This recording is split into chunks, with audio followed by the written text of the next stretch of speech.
कहाँ खोए हुए हो? क्या सोच रहे हो कुसुम जी? मैं सोच रही हूँ ऐसी कौन सी चीज है जो आखिर टूट जाती है। ऐसी तो बहुत सी चीजें हैं जो टूट जाती हैं। जैसे शीशा। अच्छा दिल। वो गाना है ना, शीशा हो या दिल हो आखिर टूट जाता है। हाँ ये तो है। इसके अलावा ये चाय की प्याली जो मेरे हाथ में है। ये सही है। अब अगला सवाल। आज कितने सवाल लेके बैठे हो आप? केबीसी चल रहा है क्या? बहुत तैयार रहना सविता जी। अच्छा चलो ठीक है, मैं तैयार हूँ।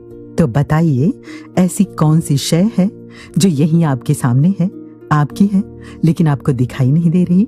Difficult question. Any life line? हाँ जिसे आप चाहो।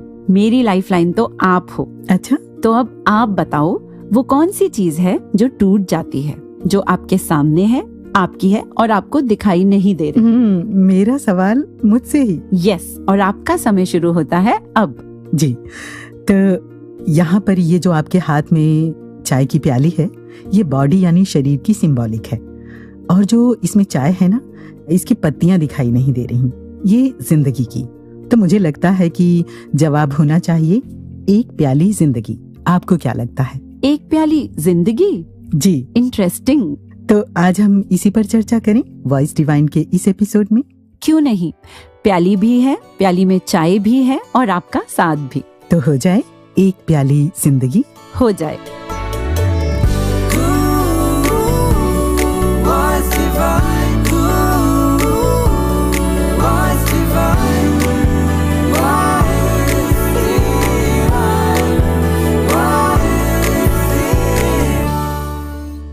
थोड़ी सी तीखी, थोड़ी सी मीठी, थोड़ी सी कड़वी, थोड़ी सी कसैली, थोड़ा सा रंग, थोड़ा सा पानी, थोड़ी सी टूटी पत्तियों की कहानी। वक्त की गर्म आंच पर उबलती, पकती, महकती चाय जैसी एक प्याली जिंदगी।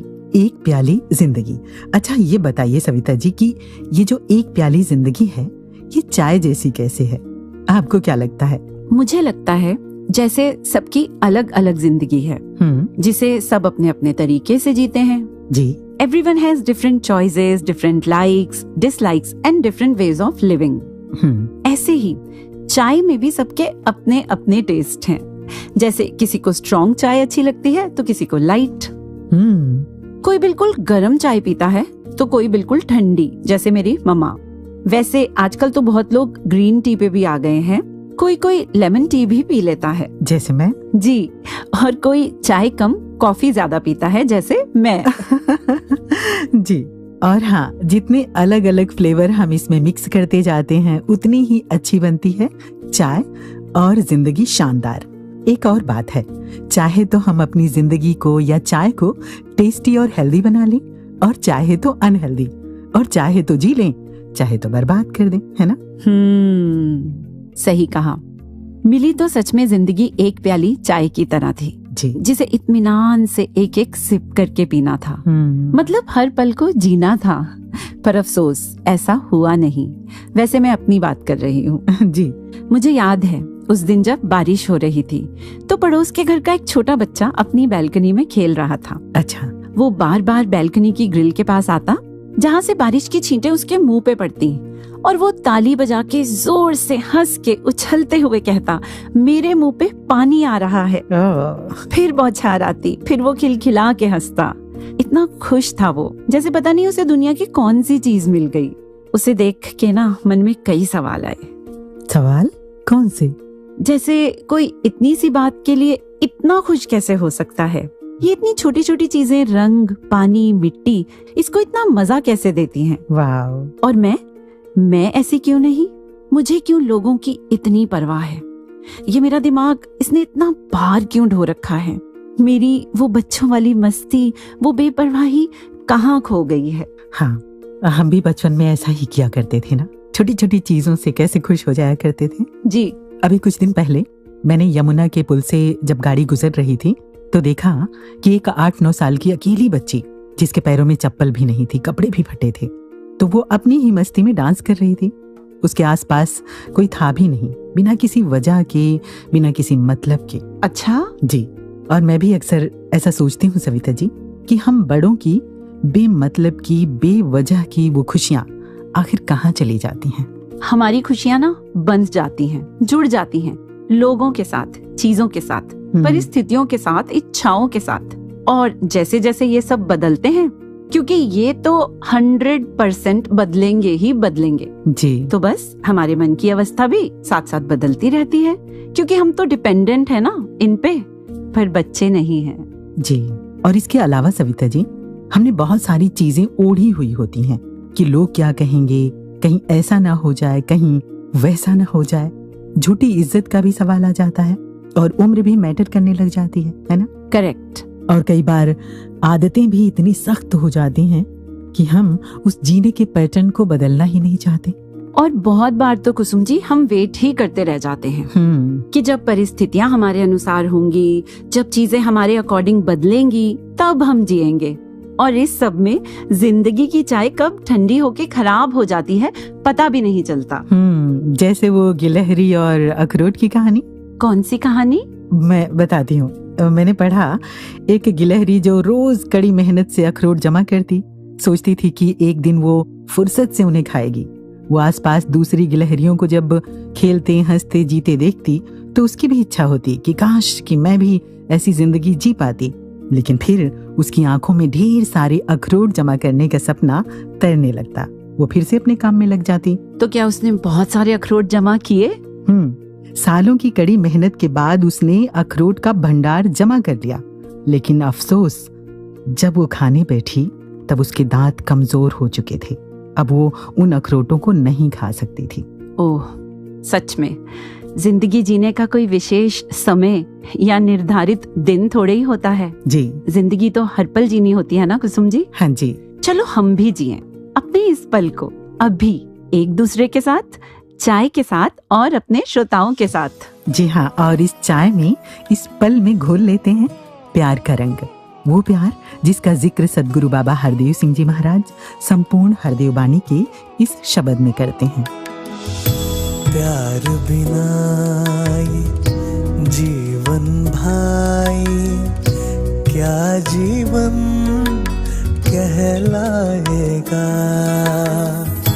प्यार बिना ये जीवन भाई क्या जीवन कहलाएगा। जीवन तब जीवन है दिल में, जीवन तब जीवन है दिल में। प्यार अगर आ जाएगा, प्यार बिना ये जीवन भाई क्या जीवन कहलाएगा।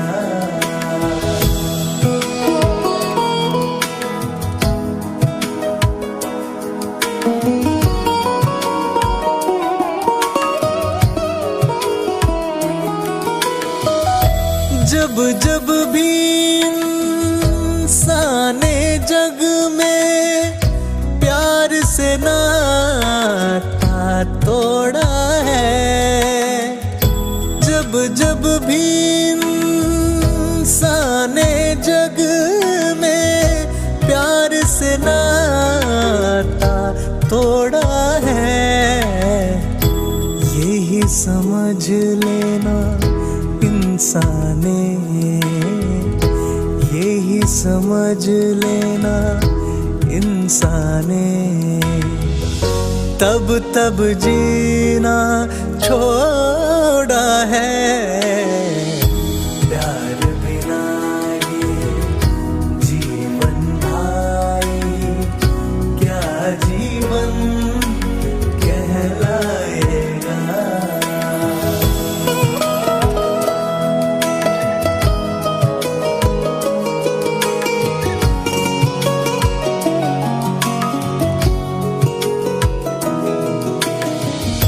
प्यार नहीं है जिस दिल में वो दिल नहीं है, पत्थर है।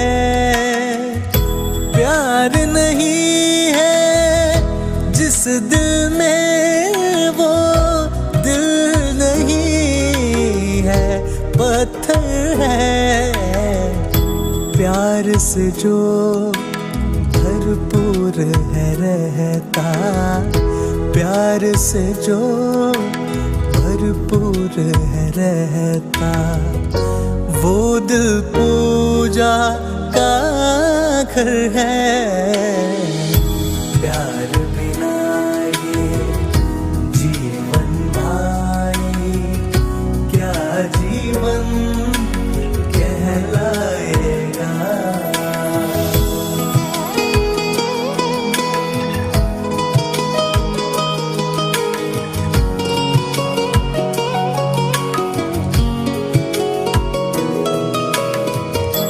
ये मालिक है प्यार का सागर,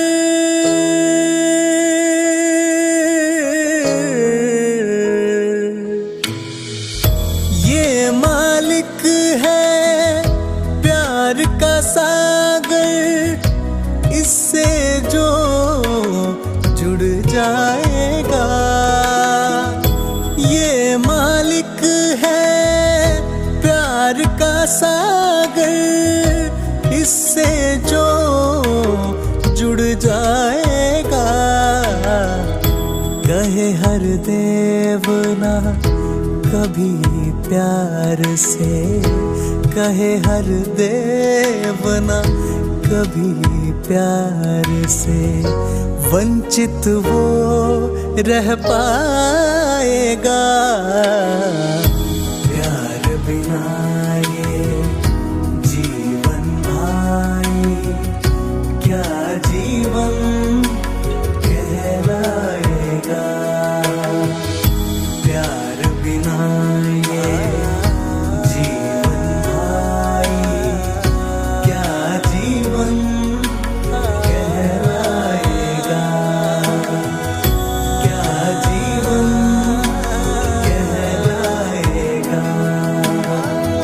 क्या जीवन कहलाएगा। किसी शायर का एक शेर ध्यान आ रहा है जी। पर डर है कि आपके सामने शेर कहना कहीं गुस्ताखी ना हो। कैसी बात कर रही हैं सविता जी, इरशाद। जो गुजारी ना जा सकी हमसे, हमने वो जिंदगी गुजारी है। वाह। शेर पढ़ते हुए सोचा कि ये जिंदगी कोई सिर्फ गुजारने के लिए तो नहीं दी होगी ना हमें परमात्मा ने, सच। पर क्योंकि हमें लगता है कि बहुत सारी सांसें हैं इसलिए कद्र नहीं रहती। एक किताब में किसी इंसान ने अपनी आप बीती कुछ इस तरह बताई, मैं आपको बताना चाहती हूँ। मैं सुनना चाहती हूँ। Thank you.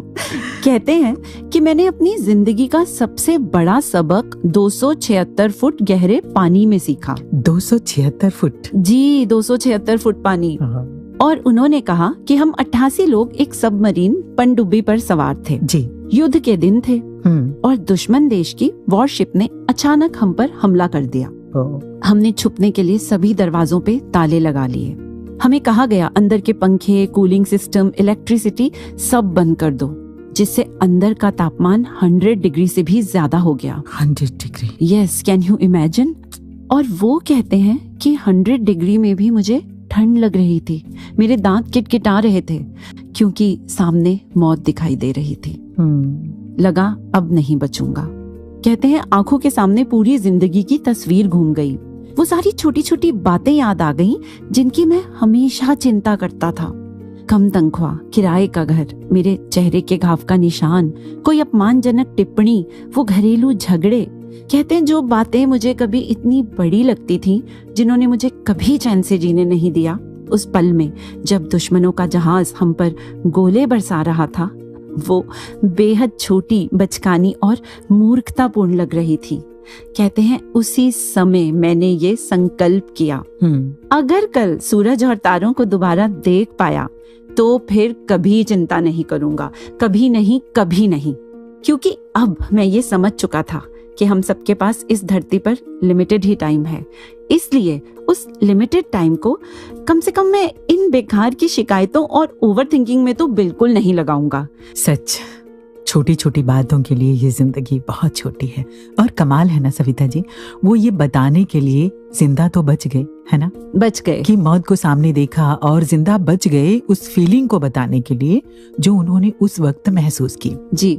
कई बार ऐसा हो नहीं पाता, हम बताने के लिए वापस नहीं आ पाते हैं।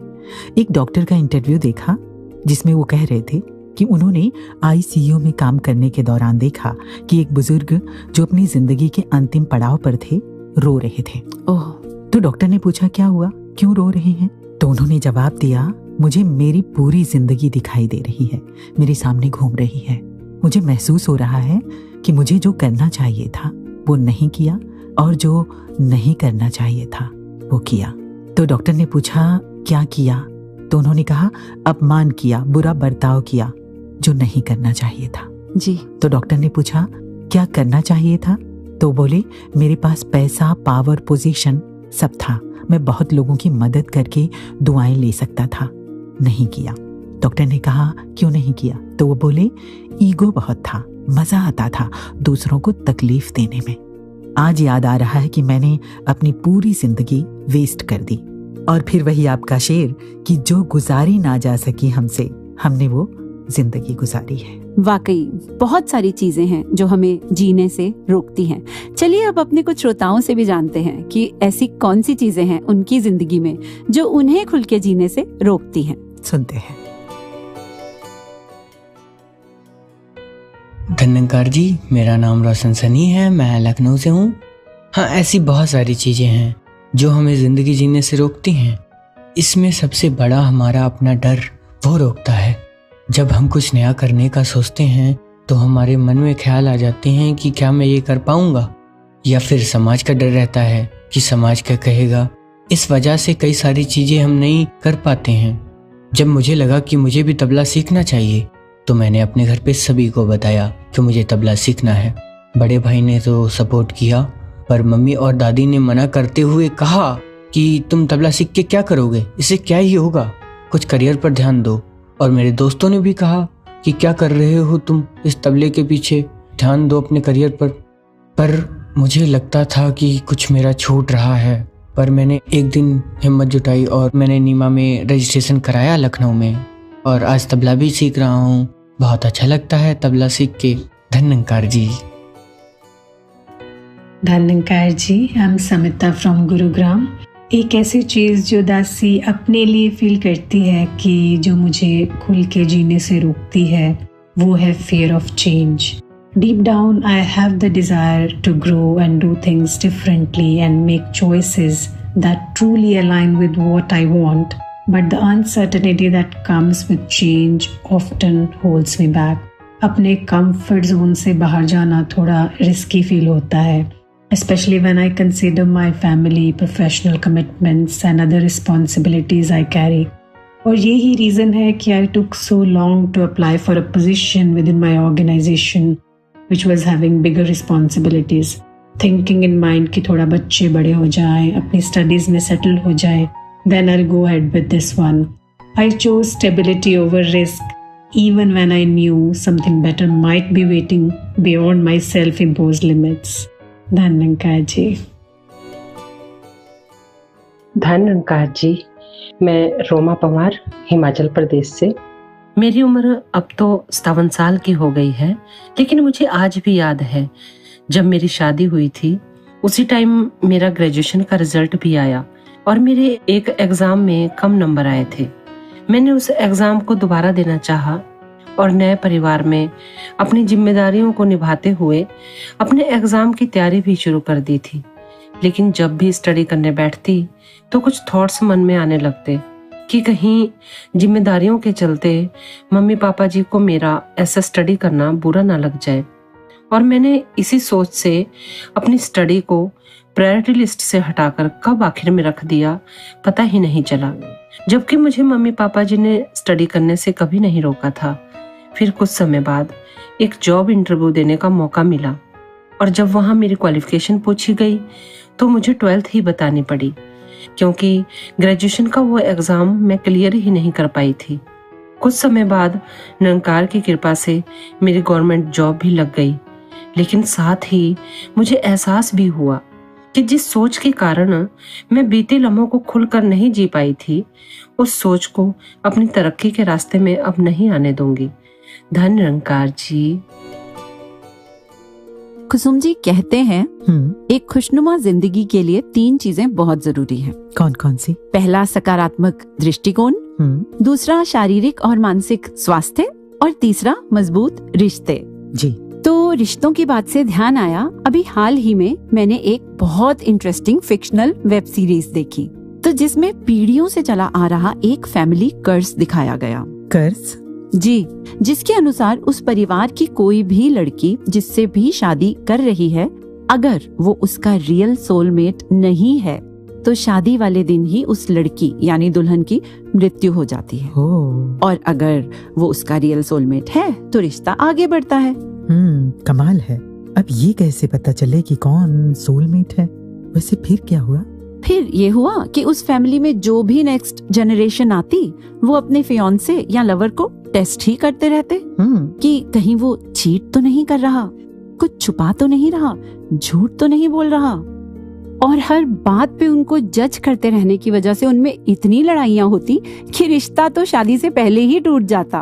वो तो होगा ही। मुझे लगा असली कर्ज रियल सोलमेट का ना मिलना नहीं है, बल्कि असली कर्ज तो रिश्तों में जबरदस्ती के डाउट्स लाके, खूबियां इग्नोर करके, कमियों को ही बार बार पॉइंट आउट करते रहना है, फिर वो चाहे सीरीज हो या रियल लाइफ।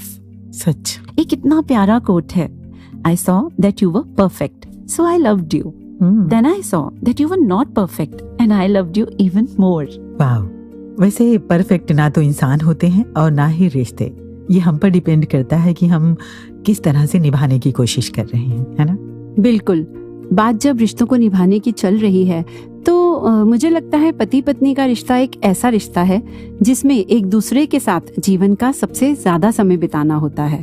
इसलिए जब शादी को कई साल हो जाते हैं तो कह दिया जाता है अक्सर, अब तो शादी को इतने साल हो गए, अब वो पहले जैसी बात कहाँ। तो मैं ना कई बार सोचती हूँ कि ऐसा क्यों, वो पहले जैसी बात क्यों नहीं, क्या बदल जाता है? फिर खुद से ही आंसर भी आता है, बदलता है ना। बहुत बार केयर केयरलेसनेस में बदल जाती है, अंडरस्टैंडिंग मिसअंडरस्टैंडिंग में और अप्रिसिएशन एक्सपेक्टेशन में। हस्बैंड को लगता है सारा दिन मेहनत करता हूँ, पत्नी मुझे समझे। पत्नी को लगता है मैं भी तो इतना काम करती हूँ, पति मुझे समझे। और जब ऐसा नहीं होता, वो अनस्पोकन एक्सपेक्टेशंस दोनों की पूरी नहीं होती, तो by the end of the day एक के हाथ में टीवी का रिमोट होता है और दूसरे के हाथ में मोबाइल। और मन ही मन बिना कम्युनिकेशन के ये गैप्स बढ़ते जाते हैं। और फिर फासले ही फासले रह गए, न 2 कदम तुम बढ़े न 2 कदम हम बढ़े। वाह, बिल्कुल सच है। तो कड़वी पर रिश्तों की सच्चाई है, चाहे वो कोई भी रिश्ता हो, कि ध्यान न देने के कारण कभी कभी रिश्ते घर में पड़े पुराने फर्नीचर की तरह लगने लगते हैं और जिंदगी उबाऊ, नीरस और बोझिल, क्योंकि हम ये समझ ही नहीं पाते कि no relationship works automatically, we have to work to make the relationship work. सच। तो घर में बुजुर्ग, माता पिता, सास ससुर, पति पत्नी और जो भी आपके अपने हैं वो ब्लेसिंग्स हैं। तो थोड़ा सा स्क्रीन टाइम कम करके उनकी प्रेजेंस को वैल्यू करें, उनके लिए टाइम निकालें और उन्हें भी ये महसूस कराएं कि वो हमारे लिए कितने प्रेशियस हैं। उन्हें कहें I am happy you are with me. आपके साथ के लिए शुक्रिया। तो अगर हमारे इन छोटे छोटे एफर्ट्स से रिश्ते संवरते हैं, जिंदगी में नयापन आता है, तो मुझे लगता है हमें ये एफर्ट्स जरूर करने चाहिए। हाँ बिल्कुल, एफर्ट्स करते रहना चाहिए रिश्ते निभाने का, जिंदगी संवारने का। लेकिन हाँ, अगर कोई रिश्ता नहीं भी चल पा रहा है तो तुम अपने रास्ते, मैं अपने रास्ते, है ना? और फिर वही साहिर लुधियानवी साहब की पंक्तियां कि तारुफ रोग हो जाए तो उसको भूलना बेहतर, ताल्लुक बोझ बन जाए तो उसको तोड़ना अच्छा, वो अफसाना जिसे अंजाम तक लाना ना हो मुमकिन, उसे एक खूबसूरत मोड़ देकर छोड़ना अच्छा। क्योंकि इन सब में आपका पीस ऑफ माइंड और आपकी जिंदगी ही सबसे ज्यादा मायने रखती है। I agree. और जहाँ तक रिश्ते को ठीक करने की बात है सविता जी, तो बच्चों के कार्टून में मैंने देखा कि जो बच्चे की मम्मी हैं वो सबसे परेशान होकर घर छोड़कर जा रही हैं। वो कहती हैं कि मुझे सबने परेशान कर रखा है, मैं बहुत दुखी हो गई हूँ। तो बच्चे के पास एक गैजेट होता है, वो गैजेट उनको याद दिलाता है कि यही लोग हैं जिनसे वो परेशान हैं और नेगेटिविटी से भर गई हैं, और यही वो लोग हैं जो उनसे बहुत प्यार करते हैं। और वो गैजेट उन्हें वो प्यार वाली बातें याद दिलाता है। फिर उन्हें अपनी गलती का एहसास होता है। सविता जी, यहाँ पर मुझे ख्याल आया कि काश हमारे पास भी ऐसा कोई गैजेट हो जो हमें समय समय पर याद दिलाए कि जिनसे हम इरिटेट हो रहे हैं ना, यही हैं जो हमें प्यार भी करते हैं। है ना ऐसा गैजेट कुसुम जी? कौन सा? सदगुरु का प्यार, सदगुरु के वचन। तो आइए सदगुरु के प्यार से भरा ये गीत सुन लेते हैं। रख चरना दे कोल वे ओ मेरे दिलां दे आ मेहरमा, मिठड़े लगन तेरे बोल वे ओ मेरे दिलां दे आ मेहरमा, दिलां दे आ मेहरमा। रब जाने मैनू होया की वे, तेरे बिना मेरा लगदा ना जीवे, की मैं करा कुछ बोल वे ओ मेरे दिलां दे आ मेहरमा। रख चरना दे कोल वे ओ मेरे दिलां दे आ मेहरमा, दिलां दे आ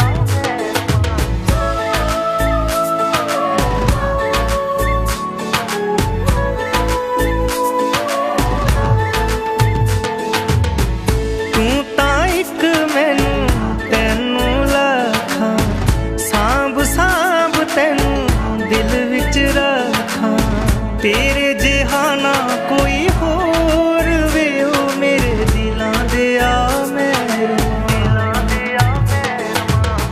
रख चरना दे कोल वे ओ मेरे दिलां दे आ मेहरमा, मिठड़े लगन तेरे बोल वे ओ मेरे दिलां दे आ मेहरमा। एक प्याली जिंदगी। सविता जी, क्या जिंदगी इतनी आसान है जितनी हम सोचते हैं? कभी कभी तो बहुत आसान लगती है कुसुम जी, और कभी कभी थोड़ी मुश्किल। हाँ, अगर हम कवियों, गीतकारों की बात करें, शायरों की बात करें, तो किसी ने कहा कि जिंदगी एक सफर है सुहाना, किसी ने कहा जिंदगी है खेल, किसी ने कहा प्यार का नगमा है, किसी शायर ने तो ये कहा कि कोई खामोश जख्म लगती है, जिंदगी एक नज्म लगती है। ये तो सबका अपना अपना नजरिया है। जिस नजर से जो जिंदगी को देखता है उसको जिंदगी वैसी लगती है। बिल्कुल सही कहा। अब जैसे कल जब आप जा रही थीं तब थी दोपहर में, तो मैंने आपसे कहा धूप तेज है, संभल कर जाना, तो आपने क्या कहा? आपको याद है? मैंने कहा था धूप भी तो अपनी है, कोई बात नहीं। हाँ, जब हम मान लेते हैं कि अपनी है, जहाँ स्वीकार भाव आ जाता है ना। वैसे आजकल नौतपा चल रहा है। नौतपा? आपने नौतपा का नाम नहीं सुना? नहीं जी, ये मई के आखिरी हफ्ते के कुछ दिन से शुरू होता है, जून के पहले हफ्ते तक चलता है। और इन दिनों ऐसा कहा जाता है कि घर से ना निकलें, घर के अंदर रहें। इन दिनों टेम्परेचर बहुत ज्यादा हो जाता है। जी, ऐसा कहते हैं कि इन दिनों सूर्य की जो किरणें हैं वो सीधी धरती पर पड़ती हैं, जिससे भीषण गर्मी और हीट वेव यानी लू का प्रकोप बढ़ जाता है। तो एक तरफ जहां नौतपा स्वास्थ्य के लिए नुकसानदेह होता है, तो वहीं इन 9 दिनों की तपिश से आने वाले मॉनसून की बारिश का अंदाजा भी लगाया जाता है। वाह!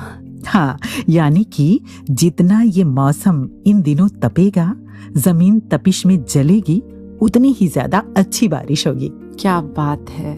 और अगर नौतपा में धरती ना तपे तो फसलों को और हमारी सेहत को नुकसान पहुंचाने वाले जो कीटाणु हैं, रोगाणु हैं और जो कीड़े मकोड़े हैं वो ज्यादा पैदा होंगे और हमारी फसलों को और हमें बीमार करेंगे। मतलब ये जरूरी है? जरूरी है, लेकिन सबको नहीं पता होता ना। अभी कल ही मैंने किसी को कहते सुना कि कितनी गर्मी हो रही है, काश की बारिश आ जाए। अगर उन्हें ये पता चल जाए कि ये तपिश, ये गर्मी हमारे लिए जरूरी है, तो वो ऐसा नहीं कहेंगे, है ना? मैं भी नहीं कहूंगी। तो ये तपिश बारिश आने की तैयारी है। किसी ने ये भी कहा है कि अगर आपकी जिंदगी में चैलेंजेस, मुश्किलें नहीं आई, तो आपने एक गलत जिंदगी जी है। वाओ! कितना डिफरेंट एस्पेक्ट है। सच में जिंदगी में जिसको जैसे अनुभव मिलते हैं वो उन अनुभवों का जैसा असर लेता है और उस असर से खुद को जैसा बनाता है, वही तो आर्ट ऑफ लिविंग है। हाँ, है ना? बिल्कुल बिल्कुल। विक्टर फ्रैंकल, आपने नाम तो सुना होगा। वही जिन्होंने नाजी कैंप्स में अपने परिवार को खो दिया। जी वही। और परिवार को खोकर वहाँ इतनी यातनाएं सहने के बाद जब वो वहाँ से बाहर निकले तो वो एक डॉक्टर और एक मनोवैज्ञानिक बने। और उन्होंने ये कहा कि मनुष्य से सब कुछ छीना जा सकता है सिवाय एक चीज के। कौन सी चीज? वो है किसी भी परिस्थिति में अपना दृष्टिकोण चुनने की स्वतंत्रता। सच। डॉक्टर एपीजे अब्दुल कलाम तमाम आर्थिक तंगियों के बावजूद वो कैसे पढ़ाई में डटे रहे और भारत के मिसाइल मैन बने।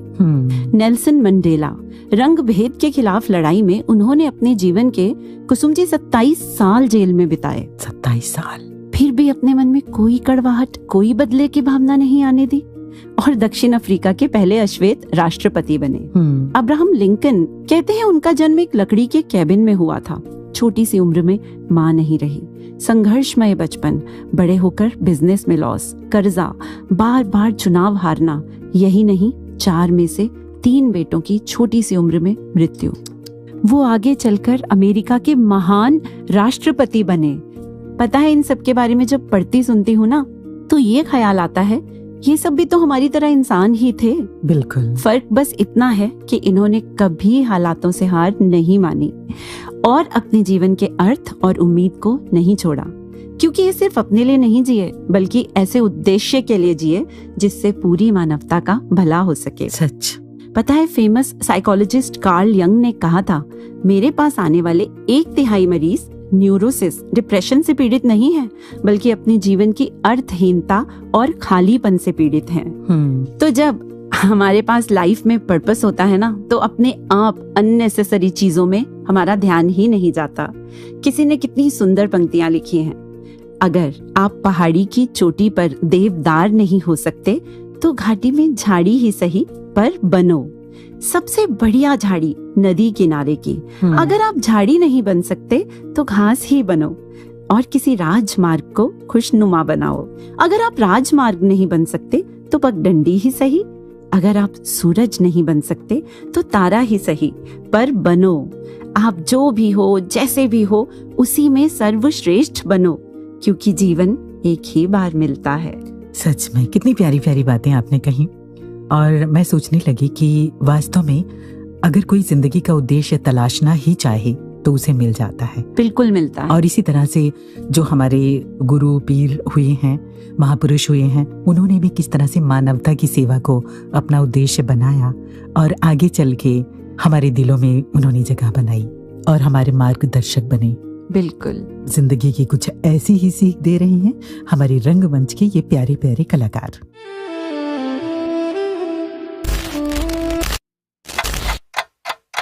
ये आवाज, वो आता ही होगा। मैं यहाँ बैठ जाता हूँ। फाइनली मैं यहाँ तक पहुँच गया। वो मेरे पीछे आता ही होगा। तुम्हारे पीछे तो कोई नहीं है। है समय, मुझे उससे आगे निकलना है। समय से आगे? कौन है? कौन है वहाँ? मैं हूँ। मेरे साथ एक कप चाय शेयर करोगे? जाना होगा। चाय बाद में। अच्छा ठीक है। ग्रेजुएशन पहले ग्रेजुएशन पूरी कर लूं। यस, ये मेडल भी मेरा हुआ। I am the educated one now. इसी खुशी में चाय का ये सिप तुम्हारे नाम। पर अभी तो पैसा कमाना है, बाद में। अच्छा ठीक है। इंटरव्यू देने जा रहा हूँ मैं। All the best. सिलेक्शन हो गया मेरा, जॉब मिल गई मुझे। ये मेडल भी अब मेरा हुआ। इस बात पर तो चाय बाद में। अच्छा ठीक है। हर महीने की तनख्वाह मेरे हाथ में। मेरे हाथ में तो चेस का बोर्ड है या क्रिकेट बैट। मुझे तो दोनों ही पसंद है। एक गेम, पहले प्रमोशन, ये सब बाद में। क्यों, रेस लगाएगा? तुम अपनी जगह बहुत अच्छा कर रहे हो। पर मुझे इससे ज्यादा अच्छा करना है।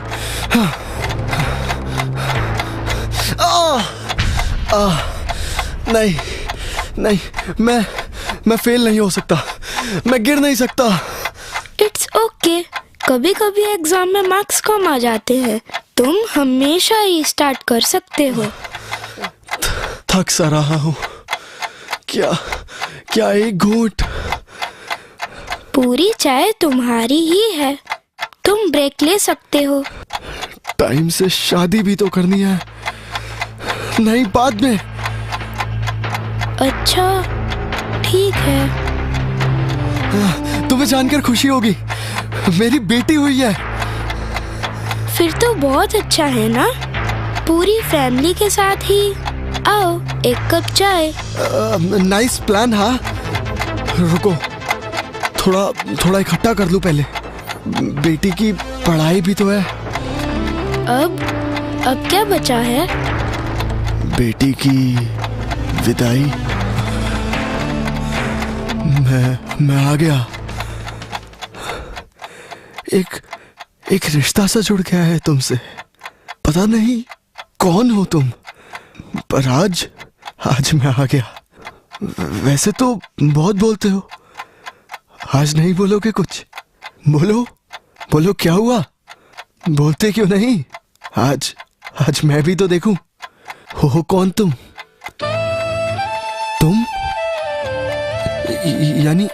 यानी मैं? हाँ, आपका ही तो बचपन हूँ, कब से तो आवाज दे रहा था। मैं तुम्हें पहचान क्यों नहीं पाया? आप लॉस्ट थे ना। मुझे ऐसे कितने मास्क पहनने पड़ेंगे? मैं अभी से तैयारी कर लूंगा। ऐसे मत बोलो यार। मैं अपनी सारी हॉबीज किल कर दूंगा, मुझे नहीं चाहिए ये बैट। नहीं, कुछ किल मत करना। बताओ ना, कैसा है मेरा फ्यूचर? क्या बताऊं, बस भाग ही रहा हूं कब से। ज्यादा सक्सेसफुल भी नहीं बन पाया। तो क्या मैं बड़े होकर वो कोकोनट वाली चॉकलेट नहीं खरीद पाऊंगा? वो तो मैं हजारों खरीद सकता हूँ। फिर तो हम सक्सेसफुल हुए ना। हाँ दोस्त, कितनी पसंद थी मुझे। याद भी नहीं आखिरी बार कब खाई थी। यहाँ बचपन में सब ठीक है, मैं बिना ज्यादा सोचे नई चीजें ट्राई करता रहता हूँ। आप इतना कहाँ फंस गए? मैं वो चाय अब मिलेगी? हाँ ना।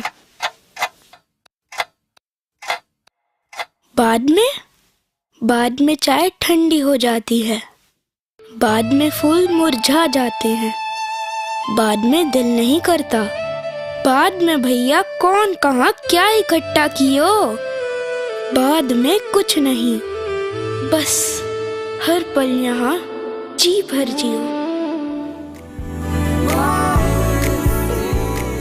लम्हा लम्हा हर पल को जियो, गम को जियो, खुशी को जियो, जी भर जिंदगी को जियो, क्योंकि पल पल खत्म हो रही है जिंदगी की कहानी। जिंदगी की कहानी। वैसे याद है कुसुम जी, आपने एक बार मुझे एक बहुत प्यारी कहानी सुनाई थी। कौन सी वाली? वैसे तो मैं आपसे बहुत सी कहानियां सुनती रहती हूँ पर आज उसकी याद आ गई जी, कि एक सज्जन ने एक डूबते हुए बच्चे की जान बचाई और बच्चे ने जब उसके बदले में थैंक्स कहना चाहा तो उस सज्जन ने पूछा, थैंक्स किस लिए? जी, बच्चे ने कहा, मेरा जीवन बचाने के लिए। तो उन्होंने कहा, बड़े होके ये साबित करना कि तुम्हारा जीवन बचाने लायक था। आज लग रहा है काश हम भी ये साबित कर पाएं कि हम परमात्मा के दिए इस जीवन के लायक हैं। ये लाइन कितनी बड़ी जिम्मेदारी देती है। मतलब ये जीवन उस जीवन देने वाले के अनुसार है या नहीं? ये जीवन मानवता के लिए वरदान है या अभिशाप? इससे धरती की खूबसूरती बढ़ रही है या बिगड़ रही है? ये हमें सोचना है। और अगर ये भी नहीं कर सकते तो कम से कम खुद को तो खुश रखें, अपनी जिंदगी को तो बेहतर ढंग से जिएं, है ना? बिल्कुल, क्योंकि जिंदगी को डियर जिंदगी कहना, लव यू जिंदगी गाना एक बात है और सच में जिंदगी की कद्र करना दूसरी। किसी महान संत ने कितनी बड़ी बात कह दी है। कौन सी बात?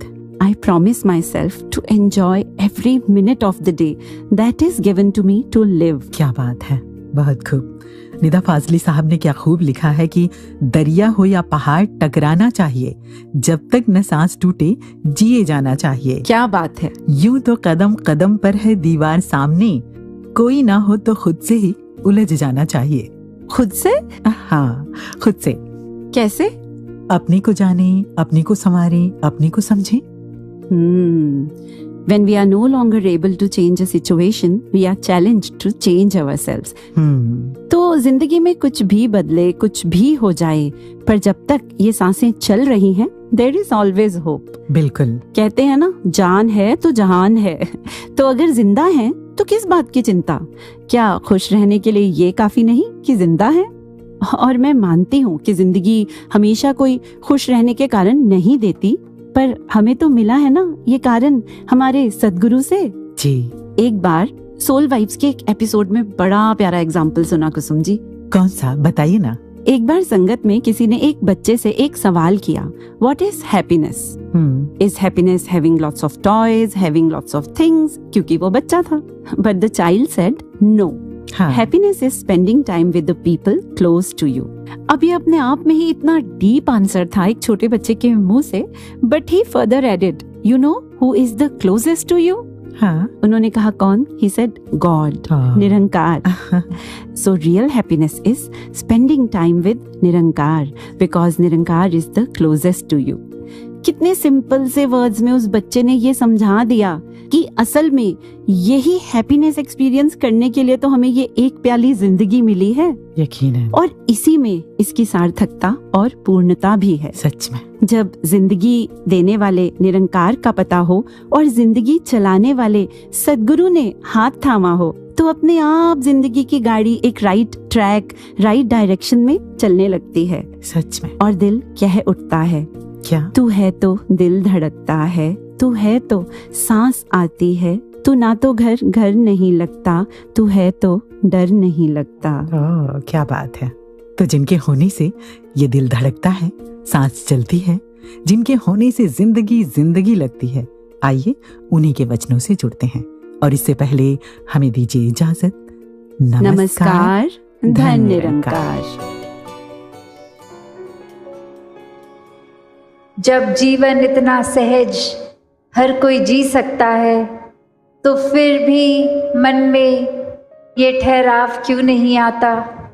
ये उथल पुथल संसारिक मन की अवस्था को क्यों फिर भी खराब कर देती हैं? कभी कोई चिंता, कभी कोई ऐसी घटना जिस पे खुद हमारा कोई कंट्रोल अगर नहीं है तो भी वो बेचैनी देती है, या फिर कोई घटना जहाँ हमने कुछ कर दिया और बाद में पछतावे से उस घटना को सोच रहे हैं कि अगर ऐसा ना करते और कुछ और करते तो कितना ठीक रहता, उसकी बेचैनी। तो बात वही कि ये जो पीछे समय बीत गया वो भी माया है, जो आने वाला समय है वो भी माया है। इस पल में अगर निराकार है तो इस पल में सहज अवस्था है, इस पल में ठहराव है, वरना तो पल पल में बदलता हर कुछ आसपास, और इसी पे अगर हम मन को आधारित रखेंगे तो मन फिर टिक नहीं पाएगा, ये अस्थिर ही रह जाता है। तो भाव यही कि अक्सर ये खुद जहाँ कर्ता भाव भी आ जाता है तो भी मन अस्थिर ही होता है, क्योंकि मैंने ऐसा करना था, ऐसा नहीं किया, मैंने ये आगे फ्यूचर में इस तरह से करना है, पर परिस्थिति अभी साथ नहीं दे रही, तो बेचैनी। तो बात वही कि जहाँ ये मैंने वाला भाव, ये मैं का भाव है, तो एक मन ऐसा ही रहेगा। पर यहीं इसी मन में जब मैं की बजाय ये साक्षात निराकार ये तू है, तो फिर तूने करना है सब अच्छा है, तू कर रहा सब अच्छा, जो किया सब अच्छा।